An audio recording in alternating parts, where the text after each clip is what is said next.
Lady of the Mist.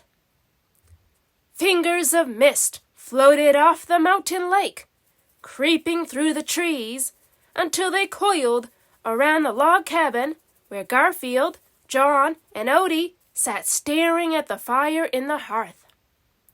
John sighed. "I'm really depressed tonight," he said. "Maybe it's this fog. Maybe it's because our vacation is nearly over. Maybe it's because any second we could be eaten by a bear," suggested Garfield. "Being out here in the mountains, miles from other people, it makes me realize how lonely I am," John continued. "I mean, it's great to have pets, but I'm missing that one special person." "Me too," Garfield agreed. "It's the pizza delivery man." Suddenly, Odie jumped to his feet and began sniffing the air. "What is it, Odie?" John whispered. Giving a low growl, Odie pointed at the cabin door.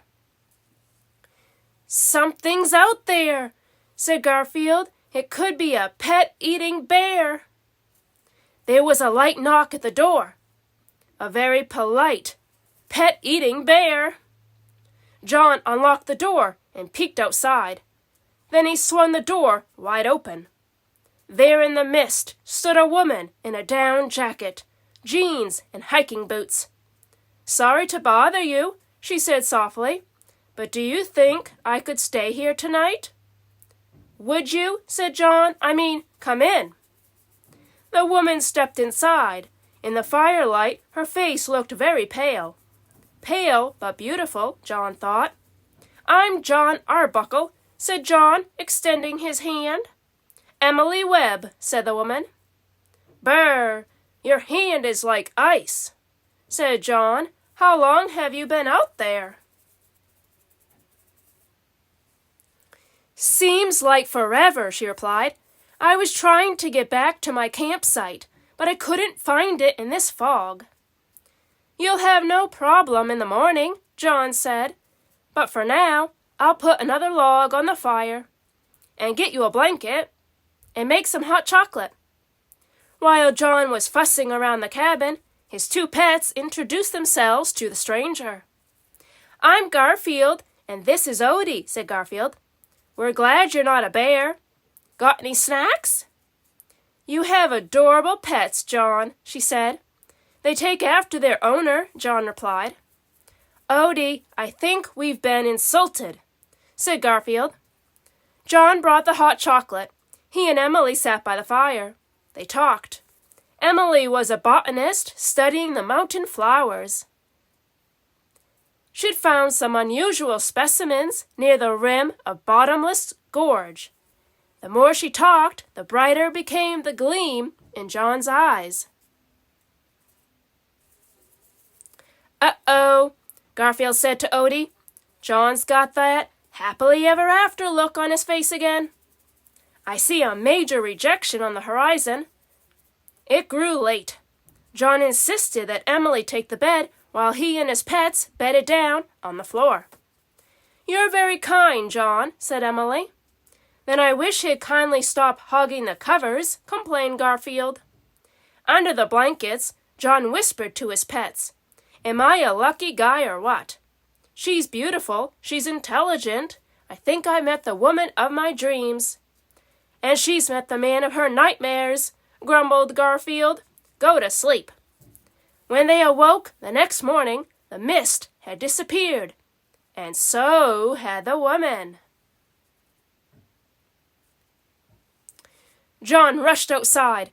"Emily! Emily!" he called. There was no reply. "Where is she?" John cried. "We've got to find her." "I find better on a full stomach," Garfield reminded him. "She must be hiking back to her camp," John decided. "Probably didn't want to bother me. Isn't she thoughtful? Come on, we'll take the car and catch her." John shoved Garfield and Odie into the car. They sped off, bumping and skidding on the dirt road. Suddenly they saw a ranger walking along the road ahead. John screeched to a halt. "Have you seen a woman named Emily Webb?" John demanded. He described Emily to the ranger.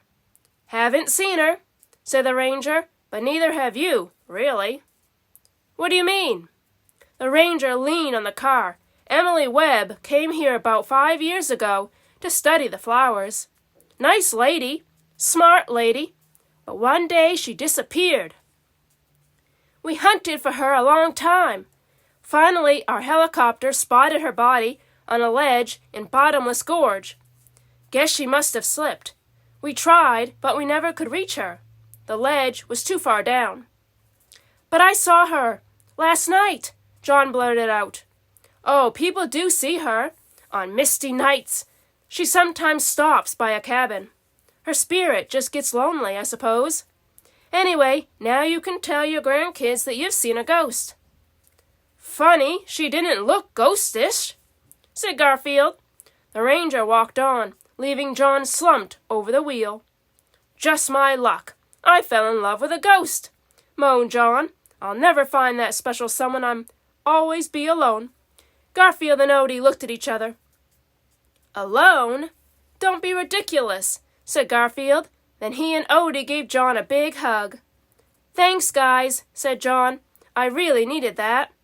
"Hey," replied Garfield, "what are pets for?"